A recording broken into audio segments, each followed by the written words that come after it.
Le doné un riñón a mi esposa para salvarle la vida. 3 meses después me pidió el divorcio por otro hombre. Pero no sabía que el hospital guardaba un secreto que los destruiría a ambos. Quiero el divorcio. Las 3 palabras salieron de la boca de Julia con la misma facilidad con la que se pide un café. Estaba de pie en medio de nuestro salón, sosteniendo un sobre de Manila como si fuera un trofeo o un arma. O quizás ambas cosas. El sol de la tarde entraba por la ventana, iluminando las motas de polvo que flotaban en el aire, congeladas en el tiempo, igual que yo. Mi costado derecho todavía latía con un dolor sordo, un recordatorio constante del trozo de mí que ahora vivía dentro de ella. Hacía exactamente 94 días que me habían sacado un riñón en un quirófano para salvarle la vida. Después de todo lo que pasamos, logré articular, mi voz un susurro hueco. Ella me miró, y por primera vez en años, sus ojos no tenían ni una pizca de la mujer de la que me enamoré. Eran fríos. Planos. Precisamente por eso, respondió. Quiero empezar de nuevo. Limpia. Cuando conocí a Julia, sentí que había entendido por fin de qué hablaban todas las canciones y los poemas. No era solo su belleza, que era del tipo que te hacía contener la respiración. Era su energía. Julia vibraba con una ambición luminosa, una certeza absoluta de que estaba destinada a algo grande. Tenía esa sonrisa que era a la vez dulce y depredadora, y que te hacía sentir que eras la única persona en el mundo, y al mismo tiempo, solo un peldaño en su escalera. Nos casamos 2 años después en una ceremonia sencilla que no podíamos permitirnos, pero ella insistió en que las apariencias importan. Vivíamos en un apartamento alquilado, con muebles heredados y sueños de primera mano. Yo trabajaba como diseñador gráfico en una pequeña agencia, un trabajo estable que pagaba las facturas. Ella era asistente en una galería de arte, rodeada del lujo que anhelaba. Yo creía que éramos felices. En retrospectiva, me doy cuenta de que yo era feliz, y ella, simplemente, estaba esperando. Todo se precipitó el día que le diagnosticaron una insuficiencia renal en etapa terminal. La noticia cayó sobre nosotros como una bomba atómica, arrasando con cualquier ilusión de normalidad. La mujer vibrante que yo conocía se marchitó. Su piel adquirió un tono amarillento, sus ojos perdieron su brillo y la energía que la definía fue reemplazada por una fatiga tan profunda que a veces le costaba trabajo hablar. Los médicos fueron directos: diálisis para sobrevivir, un trasplante para vivir. No hubo un momento de duda en mi mente. Ni siquiera fue una decisión, fue un reflejo, como quitar la mano del fuego. Voy a hacerme las pruebas, le dije esa misma noche, mientras le sostenía el pelo sobre el inodoro después de un ataque de náuseas. Seré compatible. Lo sé. Y lo fui. El día que nos dieron los resultados, sentí como si hubiera ganado la lotería. Julia lloró, pero esta vez eran lágrimas de alivio. Me abrazó con una fuerza que no sabía que aún poseía y hundió su rostro en mi cuello. Eres mi ángel, mi salvador, susurró. Nunca podré pagarte esto. En ese momento, creí en cada una de sus palabras. Creí que nuestro amor, puesto a prueba por la enfermedad y la muerte, saldría forjado como el acero. Qué ingenuo fui. El procedimiento fue brutal. Despertar de la anestesia fue como volver a nacer en un mundo de dolor. Cada respiración era una puñalada en el costado. No podía sentarme, no podía caminar, no podía ni toser sin que un grito se ahogara en mi garganta. Pero todo valía la pena. Desde mi cama, podía verla en la habitación de enfrente a través del cristal. Veía cómo, día a día, el color volvía a sus mejillas. Veía cómo la vida regresaba a su cuerpo, alimentada por una parte del mío. Los médicos decían que el trasplante había sido un éxito rotundo. Mi riñón se había adaptado a ella a la perfección. Mi recuperación fue lenta y dolorosa. La suya, milagrosa. Cuando por fin pude volver a casa, ella ya estaba casi completamente recuperada, rebosante de una energía que no le había visto en años. Sin embargo, algo había cambiado. Había una nueva distancia en su mirada, una barrera invisible que no sabía cómo cruzar. Atribuí su frialdad al trauma, a la medicación, al estrés postoperatorio. Le di espacio. Fue un error. Justo cuando volví a mi trabajo, con la cicatriz aún sensible bajo la ropa, ella empezó a desaparecer.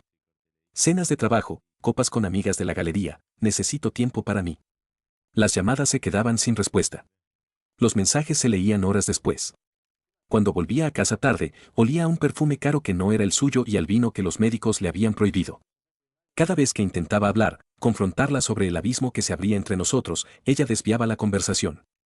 Estás siendo paranoico, decía. Necesito espacio para sanar. Deberías entenderlo mejor que nadie. Usaba mi sacrificio como un arma para silenciarme. Y entonces llegó el día del sobre de Manila. El día en que me dijo que quería el divorcio. Mientras ella hacía las maletas esa misma noche, con una eficiencia fría y metódica, yo estaba sentado en el sofá, incapaz de moverme, sintiendo el vacío en mi costado de una forma que nunca antes había sentido. No era un vacío físico. Era el vacío de un alma estafada. Se fue sin una lágrima, sin una última mirada. Solo el sonido de la puerta cerrándose detrás de ella. La verdad no tardó en llegar. Una semana después, un amigo en común, con el rostro lleno de lástima, me contó todo. Julia no se había ido a casa de una amiga. Se había mudado directamente al ático de lujo de Álvaro Domínguez, un empresario adinerado, coleccionista de arte y cliente habitual de la galería donde ella trabajaba. Aparentemente, su aventura llevaba meses, incluso antes de que supiéramos de su enfermedad. La rabia que sentí fue tan intensa que me cegó. Me había usado. Me había mantenido a su lado, me había dejado creer que era su héroe, mientras su amante esperaba pacientemente en la sombra.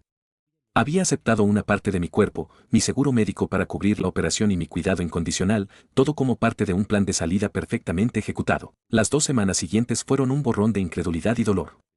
Apenas comía. Apenas dormía. Iba a trabajar como un autómata, sonriendo a los clientes, moviendo píxeles en una pantalla, mientras por dentro me sentía como un edificio en ruinas.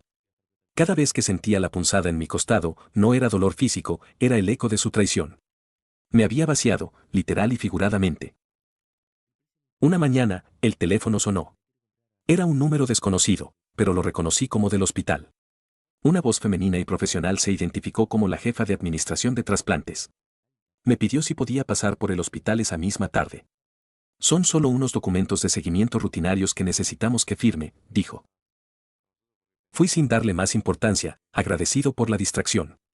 Al llegar, me hicieron pasar no a una oficina administrativa, sino al despacho de la cirujana jefe que había supervisado la operación, la doctora Méndez. Era una mujer de unos 50 años, de mirada penetrante y una seriedad que imponía respeto. Me pidió que me sentara.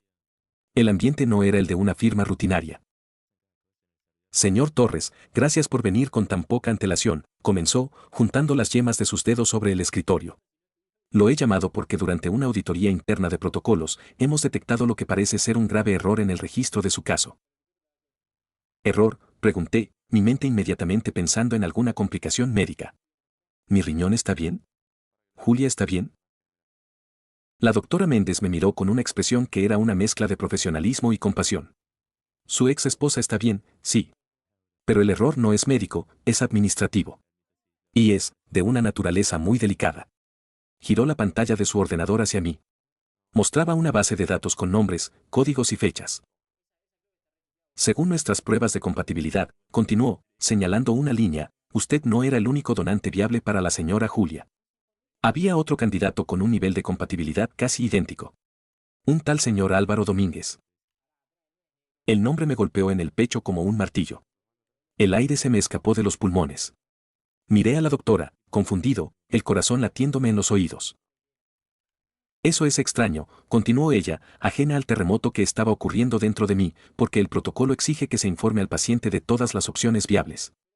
Pero lo que es realmente inexplicable es esto. Hizo clic en otra pantalla, un informe de laboratorio detallado con marcadores genéticos. Hemos vuelto a analizar las muestras de tejido archivadas de la operación. Y, señor Torres, el riñón que se le trasplantó a su ex esposa no es el suyo. El mundo se detuvo. El zumbido en mis oídos se convirtió en un silencio ensordecedor. Miré la pantalla, las letras y los números bailando ante mis ojos. No tenía sentido. Yo tenía la cicatriz. Yo sentí el dolor. Yo pasé por la cirugía.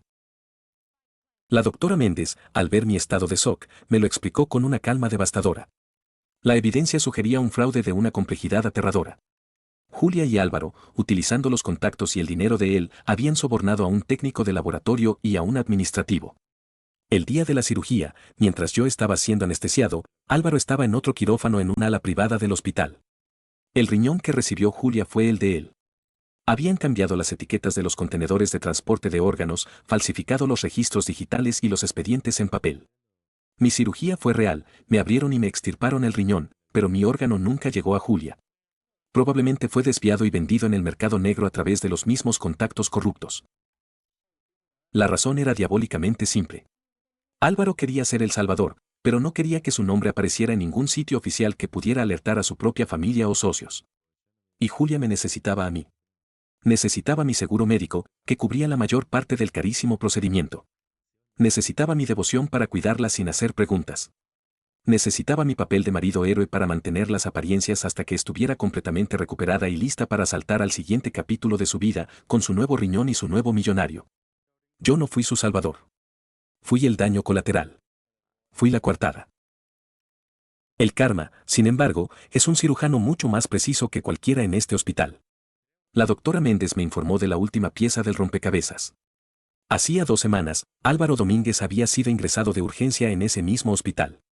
Su único riñón restante, el que no le había dado a Julia, había fallado de forma repentina y catastrófica. Estaba en diálisis, su estado era crítico y su nombre había saltado a la cima de la lista de espera para un trasplante. La investigación interna del hospital se convirtió en una investigación criminal en toda regla. Me pidieron que testificara.